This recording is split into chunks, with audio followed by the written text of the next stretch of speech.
Last week po, nagkaroon po tayo ng orientation. Pinangunahan po ni Pastor Rene.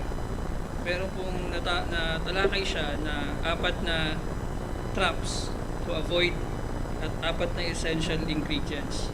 Balik-tanawan lang po natin bahagya bago po tayo dumako dun sa ating topic. Yung 4 na traps to avoid, yung 4 na patibong, una ay kailangan nating iwasan yung ever-learning trap. Yung aral ng aral pero walang natututunan. Tapos yung pangalawa po, Bible-centered trap. Dapat hindi lang Bible-centered, kundi Christ-centered din tayo. Amen? So, pangatlong trap na dapat nating i-avoid, yung the hear but don't listen trap. Yung nakikinig tayo ng salita ng Diyos, pero hindi natin, naririnig natin, pero hindi natin pinakikinggan. Amen? Kasi pwedeng dumaan lang narinig mo lang, pero hindi ka nakinig. Kumbaga yung attention mo, wala. Narinig mo lang, hindi ka nakinig. So, dapat daw po, we should hear God's word. No, we should listen. Amen? We should listen to God's word. At yung pang-4 na trap na kailangan nating i-avoid is yung nakikinig ka, the hear, but don't do trap. Nakikinig ka, narinig mo yung salita ng Diyos, pero hindi natin na i-apply sa ating buhay. So, yung 4 na essential ingredients naman po na dapat meron tayo as a Christian is yung una, yung hunger.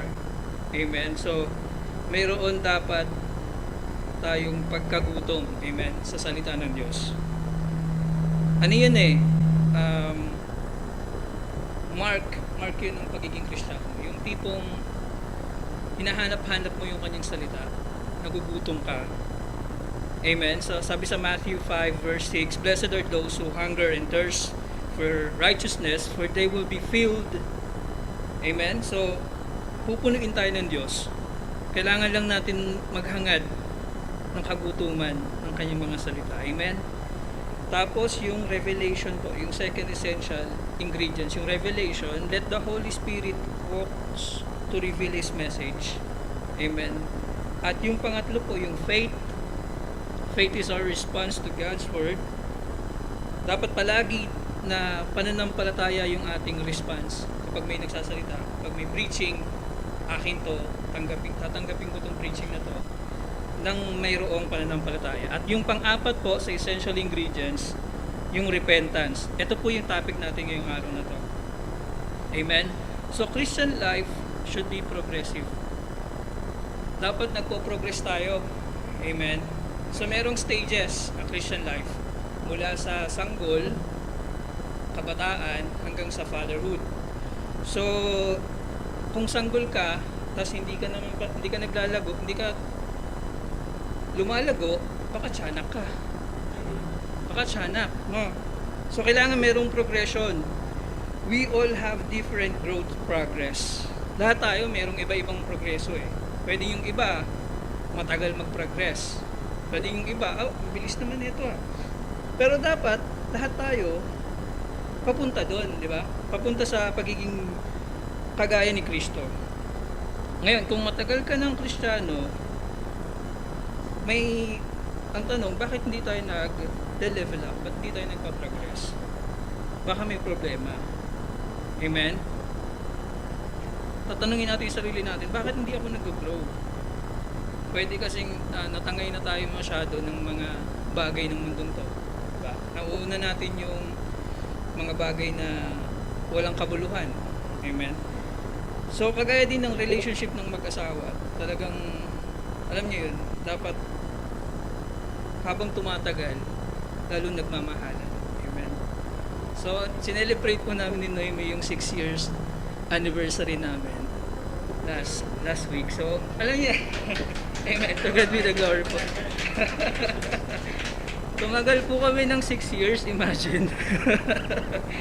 So, yun, ibig sabihin, yung relationship natin dapat kay Lord, habang tumatagal, lalo nating minamahal si Lord. Amen? So yun po, punta na po tayo dun sa ating topic. Amen. So, ito po yung essential doctrines of the church. So, napaka-importante po nito. Inihanda po to ng ating mga pastor upang tayo maging handa. At sabi po sa unang lesson natin, ito yung pagsisisi. Ang ating pong verse is Hebreo, Kabanata 6, versikulo 1 hanggang 2. Diyan. Kaya't iwanan na natin ang mga panimulang aralin tungkol kay Kristo at magpatuloy na tayo sa mga aralin para sa mga may sapat na pag-unawa na. Tigilan na natin ang muling paglalagay ng pundasyon tungkol sa pagtalikod sa mga gawang walang kabuluhan at tungkol sa pananampalataya sa Diyos. Tungkol sa mga iba't ibang seremonya ng paglilinis at pagpapatong ng mga kamay at tungkol sa muling pagkabuhay ng mga patay at sa hatol na walang hanggan. Amen. So, yan po. Next slide. Pagsisisi. Sabi po sa Matthew chapter 4 verse 17, magmula noon ay nangaral na si Jesus, itinuro niyang magsisi na kayo at talikuran ang inyong mga kasalanan sapagkat malapit nang dumating ang kaharian ng langit. Ang pagsisisi po o repentance sa Griego, next slide, ay metanoia. Magbago na kayo ng pamamaraan ng pag-iisip at ikinikilos. Next slide po. Mabilis lang po ito. 2 Corinthians chapter 7 verse 10, sapagkat ang kalungkutang buhat sa Diyos ay nagbubunga ng pagsisisi at pagbabago tungo sa kaligtasan, ngunit ang kalungkutang dulot ng mundo ay umahantong sa kamatayan.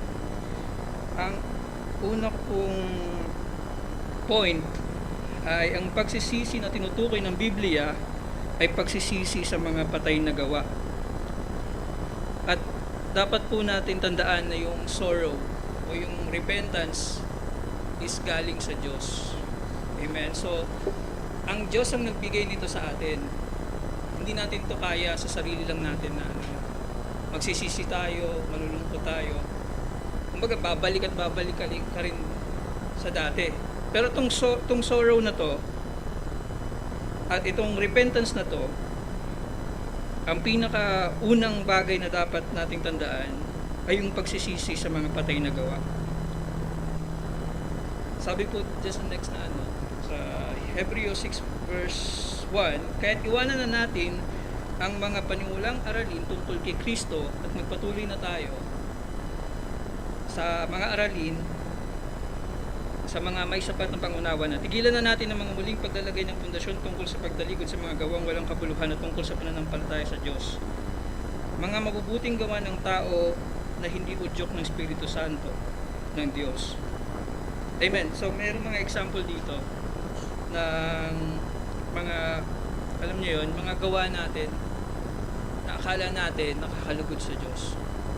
Amen. So, una dyan, yung pagkakawang gawa. Amen. So, pag-anib at pagiging panatiko sa relihiyon, mga gawang may anyo ng kabanalan, pagpepenitensya, pagpapakabait, at marami pang iba. Akala ng marami, yung ganitong good works is sufficient para sa kaligtasan nila. So maraming mga religion, by works sila, pinipilit nilang maging yung performance, kumbaga performance based sila. Amen. Pansinin niyo yung ibang mga religion, mga Muslim, mga Catholic, mga Mormons, mga Sabadista, they are performing. Talagang makikita mo sa buhay nila, nagpe-perform sila. Yung panalangin nila ng mga Muslim, di ba? Mula umaga, tanghali, hapon, tuloy-tuloy yun. So, akala nila, sa pamamagitan ng mga bagay na yon, matatamo nila yung kaligtasan. Amen. So, sabi ng Bible, dapat magsisi tayo dito sa mga good works na to. Kasi, wala ito eh. Hindi ito yung magbibigay sa atin ng totoong repentance. So, ang repentance, kagaya nung sabi kanina, ang repentance ay gift or regalo galing sa Diyos. Amen. So, hindi ito sa pamamagitan natin. Kumbaga, wala kang part. Amen. Wala kang part dito sa bagay na to. Yung good works na gagawin mo is bunga na lang yun. Amen. It's yung bunga yun ng repentance mo. Hindi yun ang dahilan kung bakit ka magre-repent. Amen. May daang, sabi sa Kawikaan, chapter 14, verse 12, may daang matuwid sa tingin ng tao, ngunit kamatayan ang dulo nito. Amen. So, sabi din po sa Isaiah chapter 64, verse 6, lahat tayo naging marumi sa harapan ng Diyos. Ang mabubuting gawa natin maruruming basahan ang katulad. Nalanta na tayong lahat gaya ng mga dahong tinatangay tayo ng malakas na hangin ng ating kasamaan. Sabi din sa Roma verses 10 at 23, kaya walang matuwid kahit isa. Ayon sa nasusulat, walang matuwid, wala kahit isa, sapagkat ang lahat ay nagkasala at walang sino mang nakaabot sa kaluwalhatian ng Diyos. Nung panahon po ni Lord, yung mga Pariseyo, nakabase sila sa sa religion nila. Kumbaga, talagang by good works sila. Pinipilit nila na ipakita na yung mga mabubuting gawa nila ay makabuluhan sa Diyos. Ngunit, kagaya po ang sabi ng Bible, lahat ng mga mabubuting gawa natin is maruming basahan. Kumbaga, hindi yan obra sa Diyos. Kaya dapat mag-repent tayo doon sa mga mabubuting gawa natin. Amen? Kasi wala yun eh. Hindi performance ang hinihingi sa atin ng Diyos. Kasi kung performance ang basihan, walang mapupunta ng langit.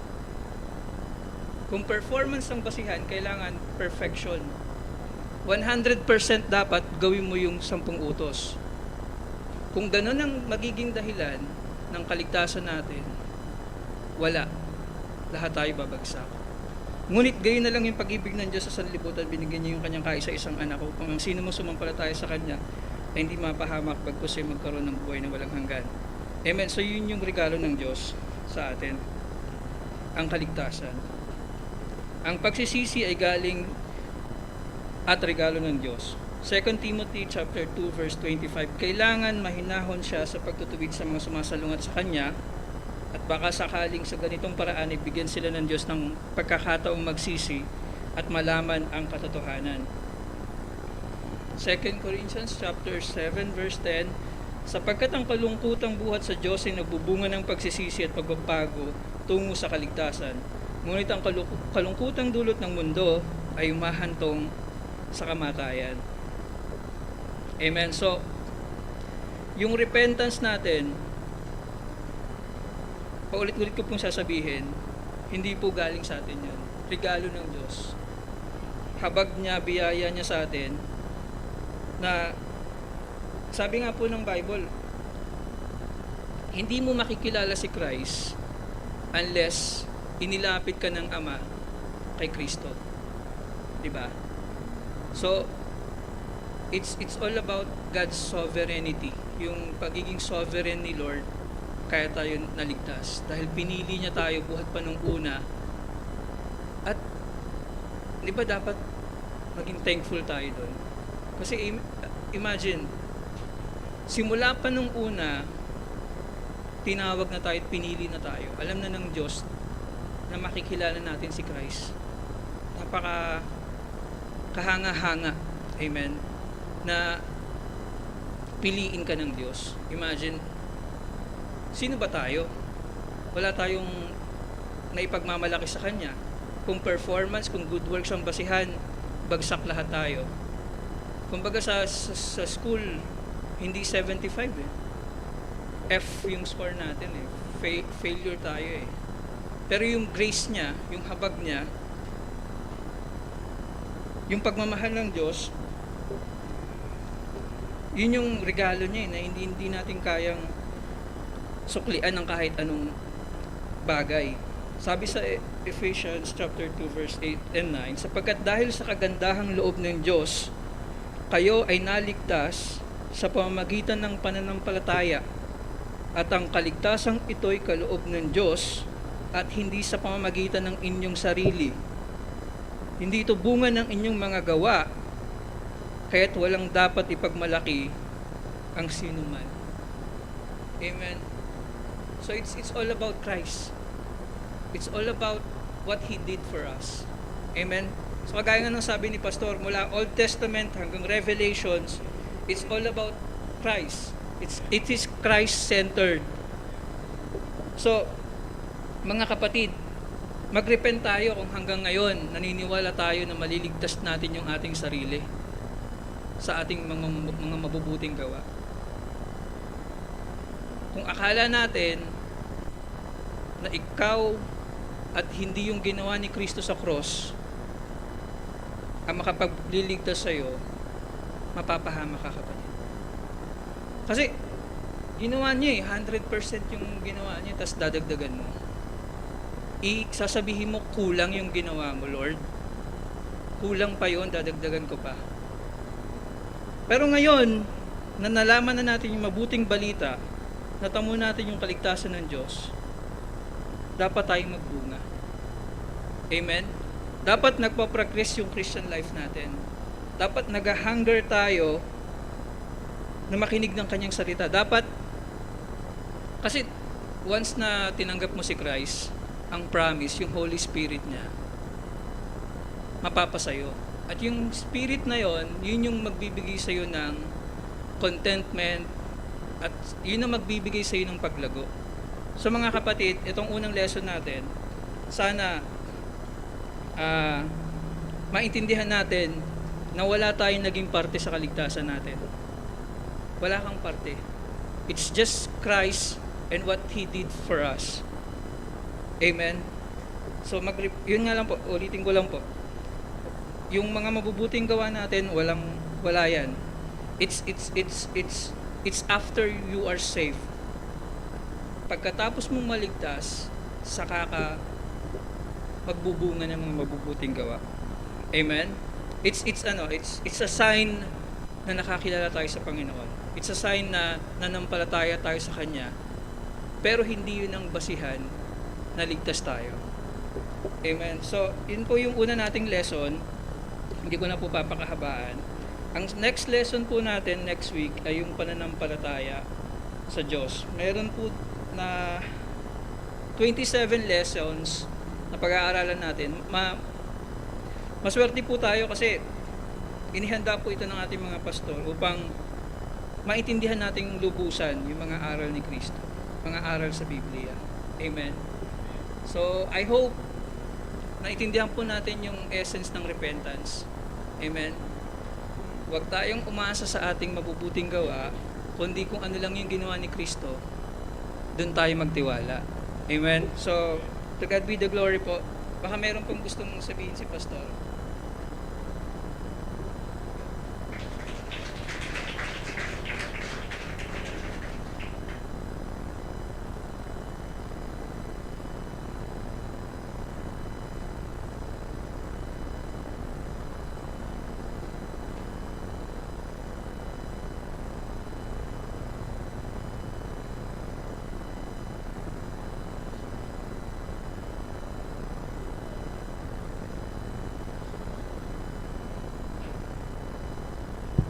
Okay.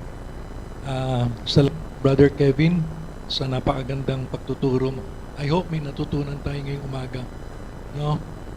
Ngayon, magtatanong ako sa inyo naman. Dahil pag-aaral to Sunday school. Ibig sabihin, kahit papano may natutunan tayo. Hindi tayo aral ng aral tapos wala tayong natutunan. Hindi tayo pasok dito, labas dito. No? Ibig sabihin, may nakuha tayo. So, magtatanong ako, okay, unang tanong, ano ang ibig sabihin ng pagsisisi na tinuro ni Brother Kevin? Sinong gusto sumagot? Ibig sabihin nagturo siya, wala tayong natutunan. Anong ibig sabihin ng pagsisisi na tinuro ni Brother Kevin? Saan tayo dapat magsisi, kauna-unahan? Saan tayo dapat magsisi? Sa ating, sabi niyo, mga kasalanan. Pero anong kasalanan ang unang-unang dapat pagsisihan ng tao? Anong ibig sabihin ng pagsisisi? Okay, pagtalikod, ibig sabihin nagbago isip natin na ito palang ginagawa natin ay mali. So tatalikuran natin. Ito ay pagbabago ng isip at pagbabago ng gawin natin. So ibig sabihin, nakita nating mali. Ang ibig sabihin ng pagsisisi, nakita natin, nalaman natin na mali pala yun. So ibig sabihin, tatalikuran na natin at magbabago na tayo ng gawi. No? Yun ang ibig sabihin ng pagsisisi. So, ibig sabihin, anong unang dapat pagsisihan ng tao? Sino na gusto sumagot? Huwag kayong matakot. Hindi namin kayo kakainin. Tatay Paking, anong kasalanan ang dapat pagsisihan ng tao? Unang-una, maraming kasalanan na dapat pagsisihan ng tao talikuran ng tao. Pero ano yung unang-unang tinuturo ng Biblia na dapat natin pagsisihan?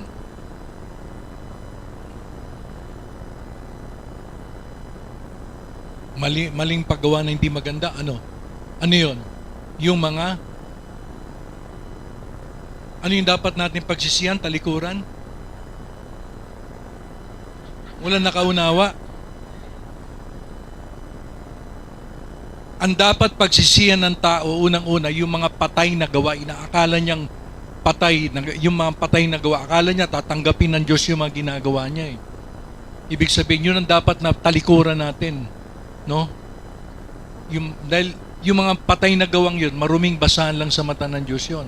Halimbawa, yung pagmimiyembro ng relihiyon, yung mga anyo na may kabanalan, yung pagnonobena, pagrorosaryo, pagtawag sa mga santo, pagtawag kay Birheng Maria.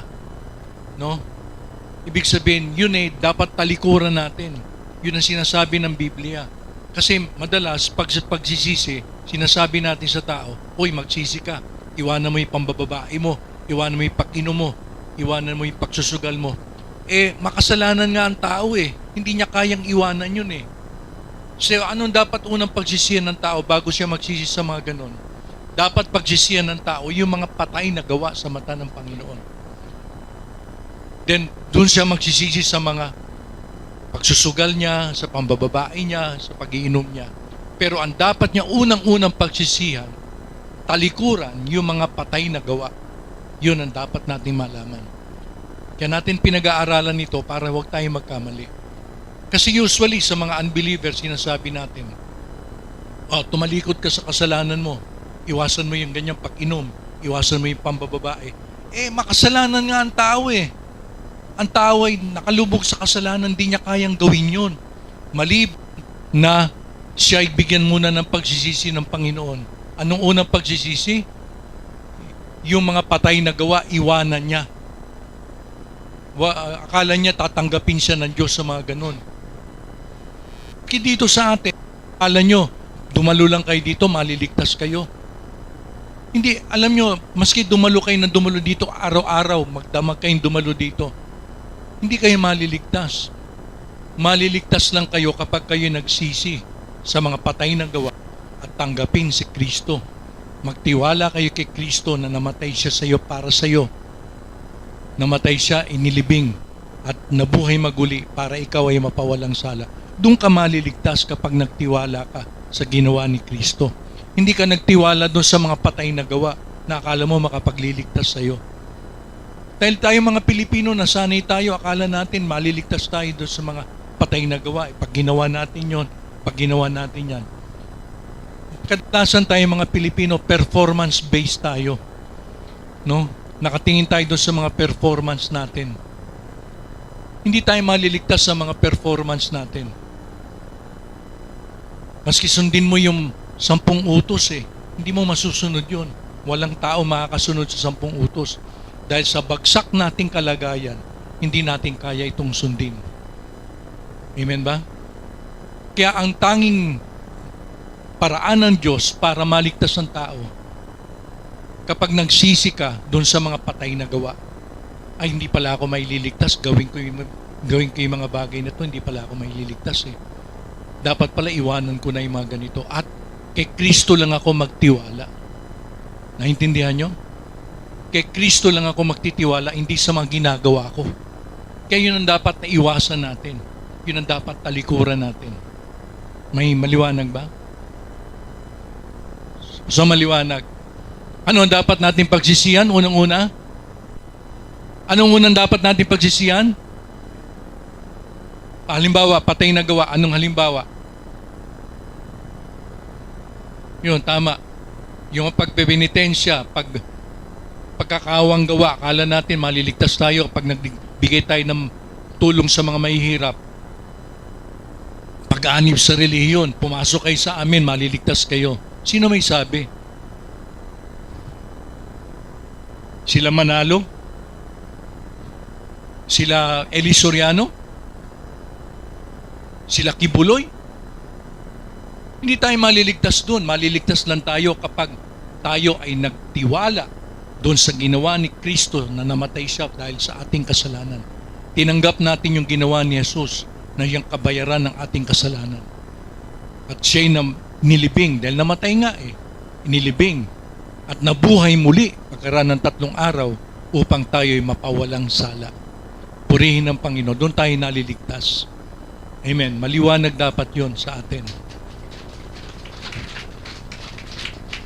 Kaya ngayon, alam na natin ang ibig sabihin ng pagsisisi sa mga pagtalikod sa gawa. Bakit inuna ng Panginoon ito sa Hebreo? Dahil talagang imposible na ang tao, sabihin mo man sa tao na talikuran mo yung pambababae mo, mga bisyo mo, mga pag-inom mo, mga pagsusugal mo, hindi kayang gawin ng tao eh. Dahil sa ating bagsak na kalagayan, hindi talaga kayang gawin ng tao eh.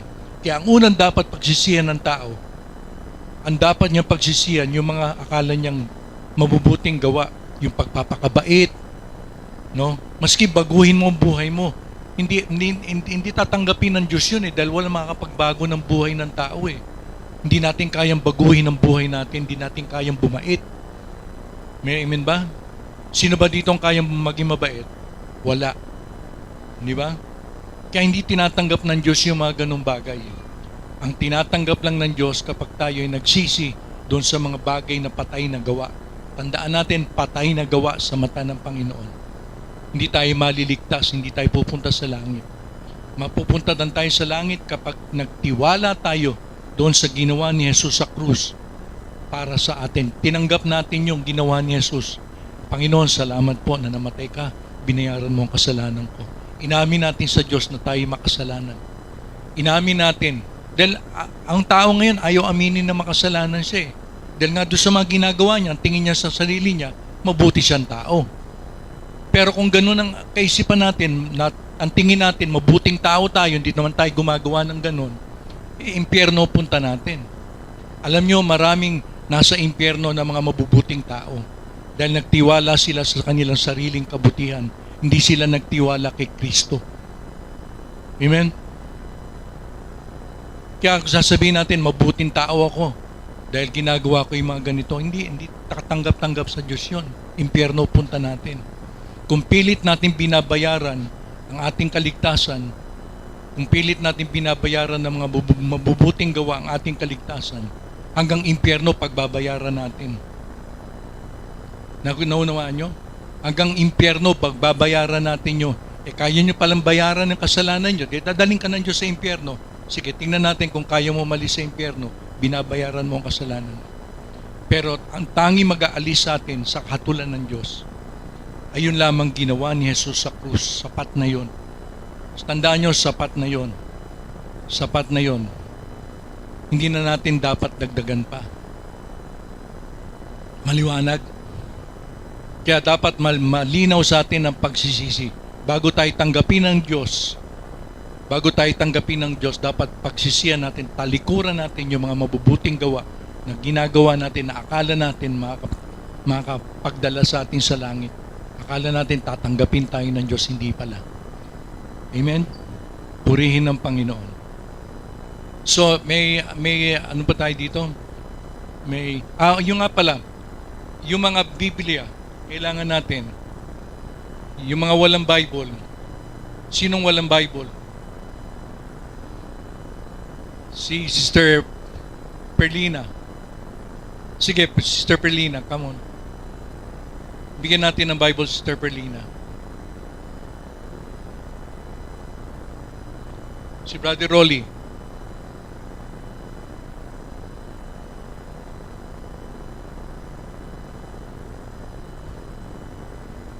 May dalawa pa. Sino pang kailangan ng Bible? Alam nyo, pag nag-aaral tayo, kailangan ng Biblia.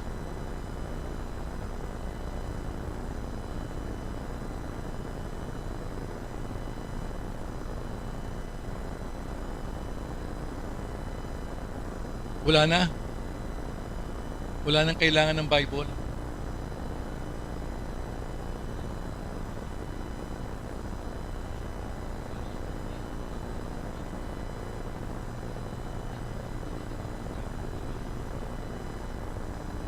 May mga Biblia tayo dyan pero matagal nang stock, medyo luma na. Pero pag bibigay natin yan, yan o. Yan o, ang presidente ng Board of Trustees na nagsabi sa atin. O yan. Sino pa nangangailangan ng Bible? Sister Helen? Kailangan daw Sister Helen ng Biblia.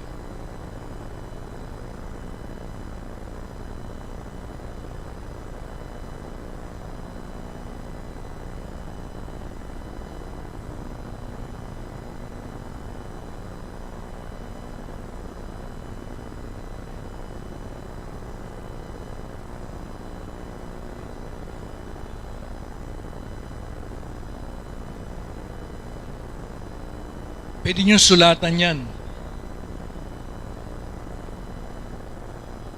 Okay, yung mga nangangailangan ng Biblia, lumapit lang kay Deacon Morris mamaya. Okay? So, mga kapatid, so with that, we end up our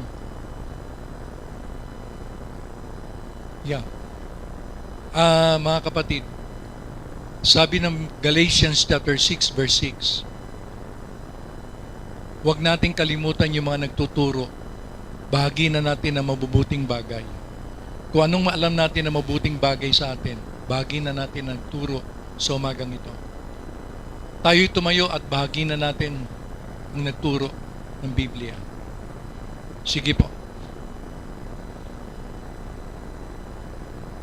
Any amount na maluwag sa ating puso, dahil na-bless tayo doon sa nagturo, may natutunan tayo.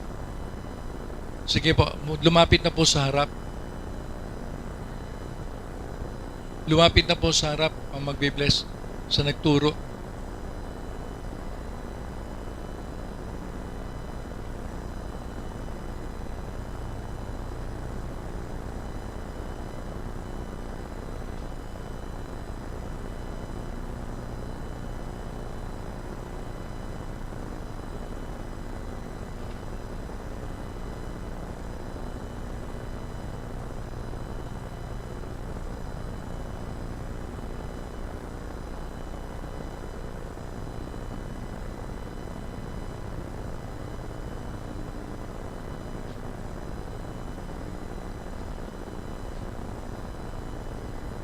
Okay.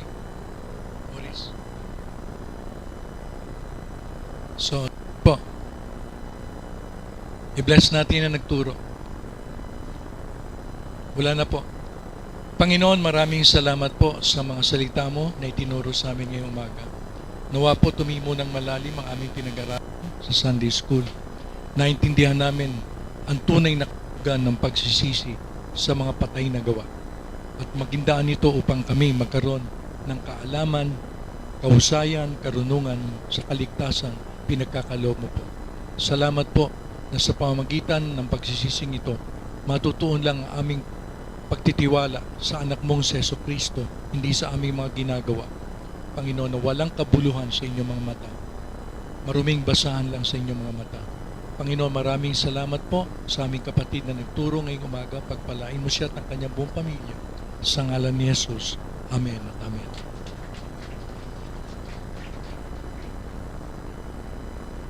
Tandaan po natin na ang mabubuting gawa na tinatanggap ng Diyos ay pagkatapos natin maligtas.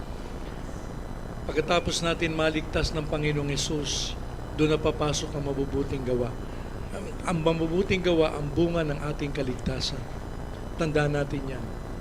No? Kaya ibig sabihin, tatak natin sa ating isip na hindi tayo naligtas dahil gumawa tayo na mabuti. Pero pagkatapos natin maligtas, doon na nagsisimula ang mabubuting gawa. Tandaan natin yan. Naudyok ng Holy Spirit na nasa atin. Amang Diyos, marami pong salamat sa dakilang araw na ito. Panginoon, na kami pinagpala mo po, abot-abot na kaloob, at thank you for your divine favor sa aming buhay. Hindi lamang kami pinagpala ng inyong salita sa aming pastor na nagdala ng mensahe, kundi pinagpala mo rin kami ng mga material na bagay, Panginoon. Lord, salamat po sa mga kapatid namin na nagiging channels of blessing para po pagpalain ng church na ito.